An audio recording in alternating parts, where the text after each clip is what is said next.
வணக்கம் நண்பர்களே. இப்போ பாருங்கள், நான் ஒரு பிளேட்டில் கொஞ்சம் வெள்ளை சோறு போட்டுன்னு இருக்கேன். இதுக்கு மேலே நான் ஊற்ற போகிறது ஒரு விதமான ரசம். நீங்கள் கேள்விப்பட்டிருக்கீங்களா என்னன்னு தெரில. இது நம்ம எப்பவும் செய்கிற ரசம் கிடையாது, தேங்காய் பால் ரசம். ஆனால் இந்த ஊரில் நம்ம செய்கிறதுனால ரொம்ப ஈஸியாக செஞ்சிட போகிறோம். ஏன்னா நம்ம தேங்காய் பால்லாம் அரைச்சி பால் எடுக்க போகிறது கிடையாது. ஏற்கனவே டின்னில் தேங்காய் பால் விற்கிதில்ல, அதில் தான் நம்ம செய்ய போகிறோம். அதோட அளவு நான் சொல்கிறேன். ரொம்ப டேஸ்ட்டாக இருக்கும். இன்றைக்கி இந்த ரெசிபியை தான் நம்ம பார்க்க போகிறோம்.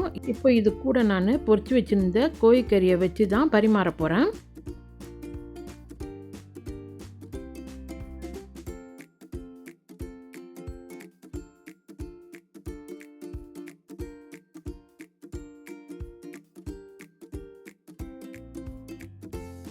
இந்த ரெசிப்பிக்கு வெறும் தேங்காய் பால் ஒண்டி வச்சு செய்ய போகிறது கிடையாது, புளியும் ஊற்றணும்.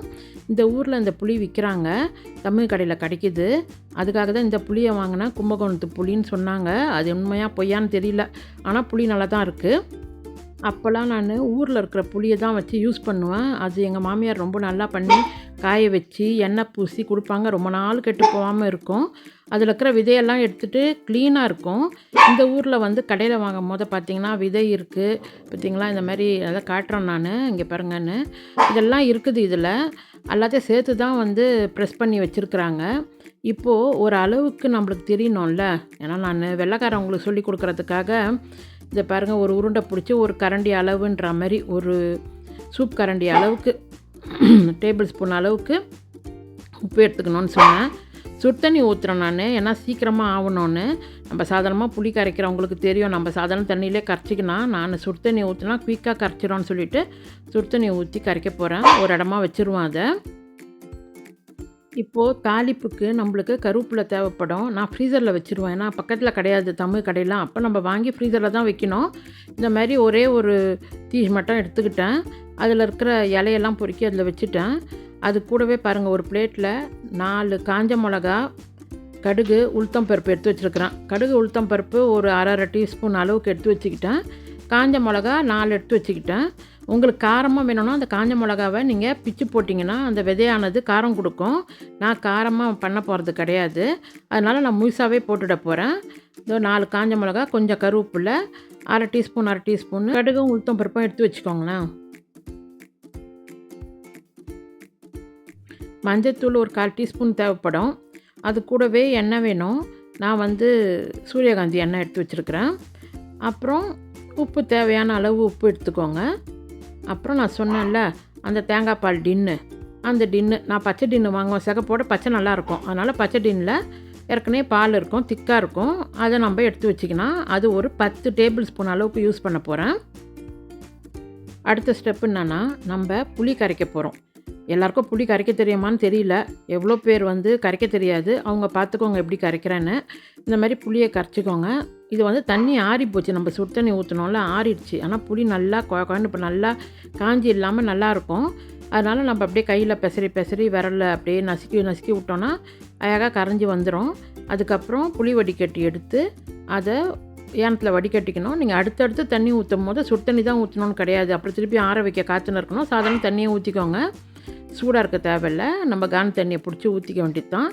அந்த பிசுப்பு தன்மை போகிற வரைக்கும் நம்ம புளியை கரைச்சி எடுத்துக்கணும். இது இவ்வளோ நீட்டாக சொல்கிறதுக்கு காரணம், சில பேர் கரைக்க தெரியாது, அவங்களுக்காக சொல்கிறேன். தெரிஞ்சவங்க இது ஸ்கிப் பண்ணிவிடுங்க.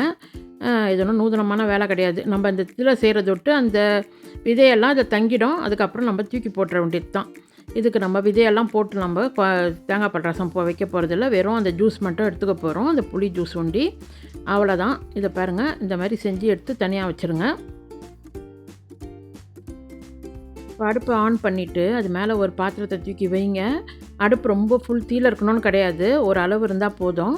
அதில் நம்ம எண்ணெய் ஊற்ற போகிறோம். நான் ஒரு டேபிள் ஸ்பூன் அளவுக்கு எண்ணெய் ஊற்றினேன். இது வெறும் தாளிக்கிறதுக்கு தானே, அதுக்கப்புறம் அதுக்கு எண்ணெய் தேவைப்படாது. ஒரு டேபிள் ஸ்பூன் எண்ணெய் ஊற்றுங்க. எண்ணெய் காயிட்டோம். எண்ணெயை புகை வர அளவுக்கு காய வைக்காதீங்க. இப்போ பாருங்கள், அந்த பிளேட்டில் இருக்கிறது அதில் கொட்டிடுங்க. கடுகு, உளுத்தம் பருப்பு, காஞ்ச மிளகா, கருவேப்பிலை. இந்த கடுகு வந்து வெடிக்கும். புதுசாக செய்கிறவங்க பட்டுன்னு வெடிக்கும் போது பயந்துடாதீங்க, எண்ணெய் திரிக்கும். அதனால் ஜாக்கிரதையாக செய்யுங்க. இப்படி ஒரு கலரி விட்டுடுங்க, இல்லைனா தீஞ்சிரும். அதனால் கலரி விட்டுடுங்க. கலரிட்டு இந்த புளியை அதில் கொட்ட வேண்டியது தான். இந்த புளி சாறு அதில் கொட்டிடுங்க.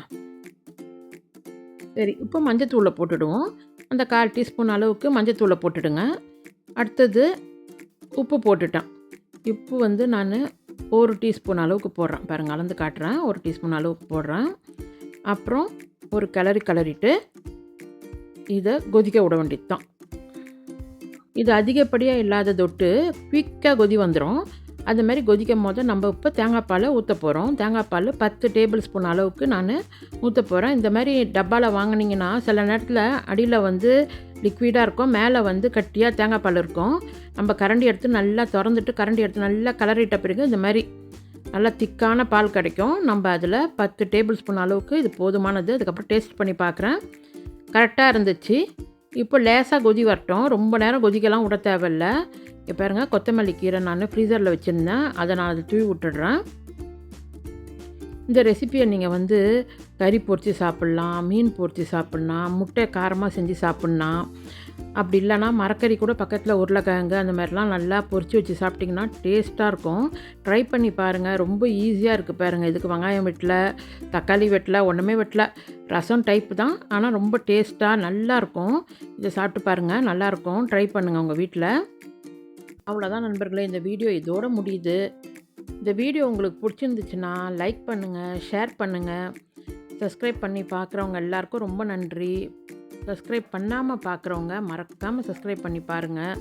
அப்போ தான் நான் அடுத்தடுத்து வீடியோ போடும்போது உங்களுக்கு கிடைக்கும். எனக்கும் அது ஒரு நல்ல மோட்டிவேஷனாக இருக்கும்.